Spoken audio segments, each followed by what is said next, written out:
என்னங்க உங்க insurance expiry ஆயிருச்சா? போலீஸ்ட மாட்டினா ஃபைன் கட்டணும், தேர்ட் பார்ட்டி இன்சூரன்ஸ் மட்டும் போட்டா போதும் அப்படின்னு நினைக்கிறீங்களா? நான் Mansoor Ali, friends insurance. Third party insurance ரோட்ல போற மற்றவங்களுக்கு மட்டும்தான் கவர் ஆகும். உங்க வண்டி திருடு போனாலோ உங்க வண்டி டேமேஜ் ஆனாலோ 100% உங்க கையில இருந்து தான் போட வேண்டியிருக்கும். அப்ப என்னதான் பண்றது அப்படின்னு கேக்குறீங்களா?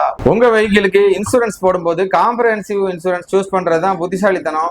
இன்சூரன்ஸ் எக்ஸ்பைரி ஆயிருந்தா கூட கவலைப்படாதீங்க, நான் சொல்றேன் இதெல்லாம் நோட் பண்ணி வச்சுக்கோங்க. இன்சூரன்ஸ் டிக்ளேர் வேல்யூ, ஐடி வேல்யூன்னு சொல்லுவாங்க. இதை நீங்க கவனமா எடுத்து பாலிசி போட்டீங்கன்னா உங்க வண்டிக்கு ஏதாவது பிரச்சனையில ஃபுல் அமௌண்ட் கிளைம் பண்ணிக்கலாம். Zero depreciation add on coverage இருக்கான்னு பார்த்து எடுத்துக்கங்க. இந்த ஜீரோ டிப்ரிசியேஷன் எடுக்கிறனால நமக்கு முழுமையான கிளைம் தொகை செட்டில் ஆகும். இந்த வருஷம் நீங்க போட போற பாலிசிக்கு கடந்த வருடத்தோட நோ கிளைம் போனஸ் கொடுத்திருக்காங்களா? ரோட் சைடு அசிஸ்டன்ஸ், உங்களுக்கு ஏதாவது பிரச்சனைனா அந்த அவசர நேரத்துல உதவுறதுக்கு ரோட் சைடு அசிஸ்டன்ஸ் வசதி கொடுத்திருக்காங்களா? இதெல்லாம் கவனமா பார்த்து நீங்க எடுக்க போற இன்சூரன்ஸ் கம்பெனியோட கிளைம் செட்டில்மெண்ட் ரேஷியோ எவ்வளவு இருக்கு அப்படிங்கறத அந்த கம்பெனி ஏஜென்ட் கிட்ட கேட்டு தெரிஞ்சுக்கங்க.